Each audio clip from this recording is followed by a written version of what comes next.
Assalamualaikum warahmatullahi wabarakatuh.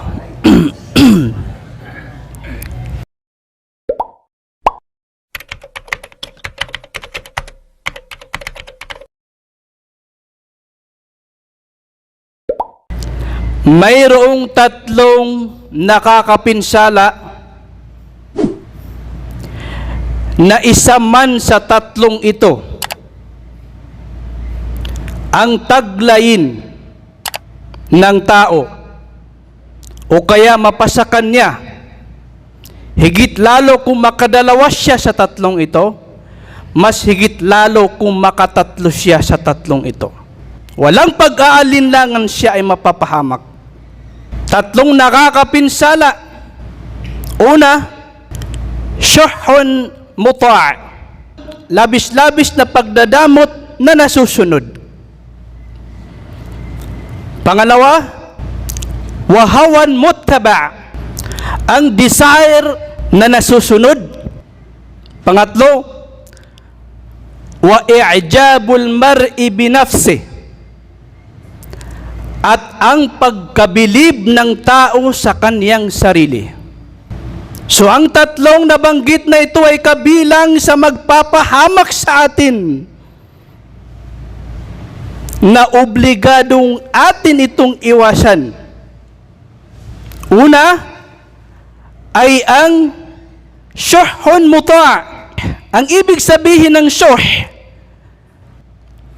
sabi ng mga ulama, mas matindi pa ito sa pagkamaramot. Kasi yung pagkamaramot, yung kanyang ibig sabihin sa Arabic ay bukhl. Samantalang ang syuh ay mas matindi pa kaysa sa bukhl. So ibig sabihin, ang nabanggit sa hadith na ito ay labis-labis na pagkamaramot at lakipan pa ito ng pagkagahaman. So higher level ng pagiging maramot. Maramot na yung tao, hindi siya nagbibigay, hindi niya binibigay yung zakat ng kaniyang kayamanan dahil siya maramot. Hindi niya pinagkakaloob sa mga nararapat dito. At aside from that, nagnanais pa siya na yung hindi sa kanya ay maangkin niya. Hindi mas sobra sa pagiging maramot. La hawla wa la quwwata illa billahil aliyyil azim. Ayon sa mga ulama, napakalaking aral ang makukuha natin sa salita na ito. Syuhun muta', ang labis-labis na karamutan na nasusunod. Ibig sabihin, mga kapatid, magiging makasalanan ng tao kung ang kaniyang karamutan ay kaniyang sinusunod. May mga tao na nakakaramdam ng pagiging maramot. Nakakaramdam ng pagiging maramot. Subalit, dahil sa pananampalataya nila kay Allah subhanahu wa ta'ala, hindi nangingibabaw ang pagiging maramot na kanilang nararamdaman sa kanilang mga puso. Karamihan sa atin nakakaramdam ng karamutan. Pero kung hindi natin ito susundin, kung tayo ay magbubujahada, tayo ay makikipagdigma sa karamutan na nararamdaman natin, hindi tayo mapipinsala nito. Mapipinsalaan lamang tayo ng karamutan natin, karamutan na nararamdaman natin pag sinunod natin ito. Bagkus sabi ng mga ulama, yung taong nakakaramdam ng karamutan, subalit kanya itong pinipigilan dahil sa pananampalataya niya kay Allah, mas gusto niya na mas sundin ang kagustuhan ni Allah kaysa sa kanyang desire, kaysa sa kanyang karamutan. Dalawa ang kanyang aangkining reward. Una ay ang pagbibigay niya. Dahil sa pinipigilan niya yung kanyang karamutan, nakakayanan pa rin niyang maibigay yung zakah, halimbawa yung zakah ng kanyang pera para sa mga nararapat. Nakakayanan pa rin niya makapag-share mula sa mga blessing, mga biyaya ni Allah subhanahu wa ta'ala. Although mayroong karamutan ang kanyang nararamdaman sa kanyang puso, pero hindi niya sinusunod dahil sa mas mahal niya si Allah subhanahu wa ta'ala. So dahil doon ay mag-aangkin siya ng dalawang reward. Reward doon sa pagbibigay, pangalawang reward ay doon sa mujahadah. Siya ay nakikipag-jihad. Siya ay nakikipagdigma laban sa karamutan na nararamdaman ng kanyang puso. Kaya dalawa, Masya Allah. Dalawa ang reward na aangkinin ng taong nakikipagdigma laban sa kanyang karamutan. Masya Allah. So hindi nangangahulugan na kapag nakakaramdam tayo ng pagkamaramot ay mapipinsalaan na tayo agad. Mapipinsalaan lamang tayo ng karamutan natin pag sinunod natin yan. Kasi meron tayong desire eh. At yung desire na yon ay nakakaramdam ng pagkaramot. Pero kung lalabanan yan ng tao, hindi siya mapipinsalaan ng karamutan na nararamdaman niya sa kanyang puso. Pangalawa, na kung mapasailalim ito na sa tao, kung taglayin ito ng tao, siya ay mapapahamak. Pangalawa, hawa muttaba. Hawan muttaba. Ang desire na nasusunod. Ang desire na nasusunod, mga kapatid sa Islam. Lahat tayo ay mayroong mga desire, mga kapatid. Subalit, mapapahamak lang yung tao kapag sinunod niya ang kanyang desire na sumusuway sa kagustuhan ni Allah subhanahu wa ta'ala. Pero kung makikipagdigma siya laban sa kanyang desire, hindi siya mapapahamak, bagkus aangkinin niya ang kaluguran sa kanya ni Allah subhanahu wa ta'ala. So ang Islam, mga kapatid sa Islam, ay pakikipagdigma. Pipilitin natin na masunod natin si Allah. Tayo'y magpasailalim sa kagustuhan ni Allah, batas ni Allah subhanahu wa ta'ala. Gusto man ito ng desire natin o hindi, kailangan natin magpasailalim sa kagustuhan, batas ni Allah subhanahu wa ta'ala, kung gusto natin makapasok ng paraiso ni Allah subhanahu wa ta'ala. So ang Islam ay ayon dapat sa kinalulugod ni Allah subhanahu wa ta'ala, hindi dapat naayon sa ating desire, mga kapatid. Kaya nga, mayroong mga tao, nakakagawa sila ng kabutihan, pero mayroon silang nasusuway. Mayroon silang nagagawa na hindi kalugod-lugod kay Allah subhanahu wa ta'ala. Bakit? Dahil sa ang ginagawa nilang batayan sa kanilang pagsamba ay ang desire at hindi ang Islam. Magsabihin natin sa kanila na ito ay wala sa sunna, wala sa katuruan ng mahal na propeta sallallahu alaihi wasallam, mga tao na gumagawa na magawain na, pag sinabi mo sa kanila na ito ay bid'ah, ito ay innovation, wala sa turo ng propeta, anong isasagot niya? Ito ay bid'ah hasana. Ito ay bid'ah hasana, mabuting bid'ah, mabuting innovation. Siya lang ang nagsabing mabuti at saka yung mga kasamaan niya ng mga mubtadi.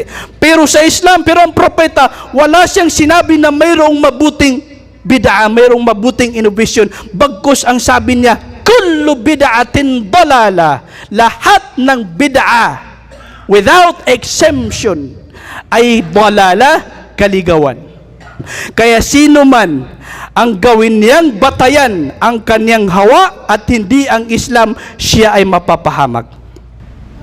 Kung makakakita kayo ng mga masjid na nagsasayawan doon, yung mga nasa loob doon, di sila dito tambirga. Sila nagsasayawan, la hawla wala quwwata illa billah, sa loob ng masjid. Alam niyo kung bakit nila ginagawa yun? Yun, ang pananaw nila doon ay pagsamba. Ano ang reference nila? Anong batayan nila doon? Hawan nafs. Desire. Hindi ang Islam, kasi wala kailanman ito sa turo ng Islam. Kaya sino man ang gawin niyang batayan sa kaniyang pagsamba ay ang kaniyang desire, siya ay mapapahamak. Pangatlo, na kapag ito'y taglayin ng tao, siya ay mapapahamak. I'jabul mar'i binafsi, ang pagkabilib ng tao sa kaniyang sarili. Kapag siya ay nagbigay ng mungkahi, bilib na bilib siya sa kanyang mungkahi. Kapag siya ay nagsalita, bilib na bilib siya sa kanyang salita. Wala nang salita maliban sa kanyang salita. Wala nang tamang salita maliban sa kanyang salita. At ang lahat ng salita liban sa kanyang salita ay lahat salitang mali. Pagkabilib sa sarili. Pagkabilib sa sarili. Buong gabi nagtahajjud, nagbasa ng Quran. Kinaumagahan, bilib na bilib siya sa kanyang sarili. Sila hindi nagtahajjud, ako ang mainam kaysa sa kanila. La hawla wala quwwata illa billah. Tingnan niyo kung gaano ka-agresibo, kadesperado itong si Satanas na isama niya tayo sa naglalagablab na apoy ng impyerno. Pati sa pagsamba, pinapasukan niya tayo. Sige lang, magparami ka ng sala, ikaw lang ang pinakamainam sa kanila. Sige lang, magparami ka ng sadaka, ikaw lang yung mapagbigay, ikaw lang yung generous, ikaw lang yung the best sa kanila. La ilaha illallah. Wallahi, kung hindi tayo maging marunong, hindi tayo maging wais, kung hindi natin pag-aralan yung mga patibong ni Satanas, mahuhulog tayo sa patibong ni Satanas. I'jabul mar'i binafsi. Kapag siya ay binigyan ni Allah subhanahu wa ta'ala ng kayamanan, binigyan ni Allah subhanahu wa ta'ala ng blessing, binigyan ni Allah subhanahu wa ta'ala ng karangian sa mundong ito. Kapag marinig mo siya na nagsasalita, lahat na papunta sa kanya, yung lahat ng papuri. Ito, dahil ako'y napakagaling. Ang galing kong magdiskarte. Ang dami kong mga experience sa business. Ang dami kong napag-aralan. Kaya, tinaglay ko ang ganitong karangyaan. Maririnig mo sa kaniyang pasasalamat kay Allah, papuri kay Allah, hindi mo sa kanya maririnig ang salitang yun. Ang maririnig mo lang ay siya lang ang the best. Bakit? Li'annahu mu'jabun binafsi. Bakit? Dahil siya ay bilib na bilib sa kanyang sarili. Sa kaalaman, meron ding nahuhulog sa patibong na ito. Meron mga tao na nag-aral, pero nang dahil sa wala sa kanila yung gabay, bilib na bilib sila sa kanilang kaalaman. At baga, naiisip niya, ako ang pinakamaalam sa buong Ormoc. Ako ang pinakamaalam sa buong Leyte. Ako ang pinakamaalam sa buong Pilipinas. Siya na mismo ang nagpo-proclaim sa kanyang sarili. Self-proclaim. Dulot ng pagkabilib sa sarili, mga kapatid. Ito ay patibong ni Satanas, mga kapatid. Makagawa ka ng kabutihan, makita mo ang iyong sarili. Kung hindi ako, wala ang ganito. Pagkabilib sa sarili. Dapat maging alerto tayo dyan para hindi masira ang mga pagsamba natin kay Allah. Nakita mo yung mga tao na Masya Allah, natulungan mo sila o kaya nasa mabuti silang kalagayan dahil sa mayroon kang naitulong sa kanila, naging instrumento ka ni Allah subhanahu wa ta'ala doon, mabilib kayo sa iyong sarili, maisip mo, kung wala ako na wala sila sa ganitong sitwasyon, pagkabilib sa sarili. Ano ang dapat na gawin ng isang mananampalataya na tanging ang kaluguran lamang ni Allah ang kanyang hinahangad, ang kanyang matingnan, makita ang kanyang sarili na malaki ang pagkukulang niya sa pagsamba kay Allah subhanahu wa ta'ala. Kapag makita mo ang iyong kapwa, yung kapatid mo, makita mo na ikaw ay mas mababa sa kanya, yan ang dapat na mabuo dito sa puso natin. Pero kung bawat makasalamuha mo, bawat makita mong tao, Iko-compare mo ang sarili mo, mas mabuti ako kaysa sa taong yan. Delikado ka, aking kapatid. Kasi walang nakakaalam sa atin kung sino sa atin ang totoong malapit, mas malapit kay Allah. Tanging si Allah lamang ang nakakaalam kung sino sa atin ang mas malapit kay Allah subhanahu wa ta'ala. Dulot ng i'jabul mar'i binafsi, kabilang sa mga dulot nito mga kapatid, pagkabilib sa sarili ay ang hindi niya makita yung kamalian ng kanyang sarili. Ang tanging nakikita niya ay ang kamalian ng iba. Pero ang kanyang sarili, hindi niya makikita kasi absolute ngayon tingin niya sa kanyang sarili. Perfect. Siya na yung pinaka-the best na tao Paano niya makikita yung kanyang bulingit?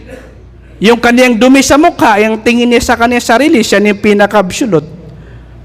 So, ang magiging resulta, mananatili siya, magiging lugmok siya, malulunod siya sa kaniyang kamalian nang hindi man lang nito na ihihingi ng kapatawaran kay Allah subhanahu wa ta'ala. Mga kapatid sa Islam, ang lahat ng ito ay pinapaalala sa atin ng mahal na propeta sallallahu alaihi wasallam. Mga patibong ito ni Satanas. Mga trap ito ni Satanas, mga kapatid. Huwag po natin itong taglayin. Magsamba tayo kay Allah subhanahu wa ta'ala nang mayroong pagpapakumbaba na tayo ay naghahangad ng kapatawaran ni Allah subhanahu wa ta'ala. Ang tingin natin sa ating mga sarili ay napakababa.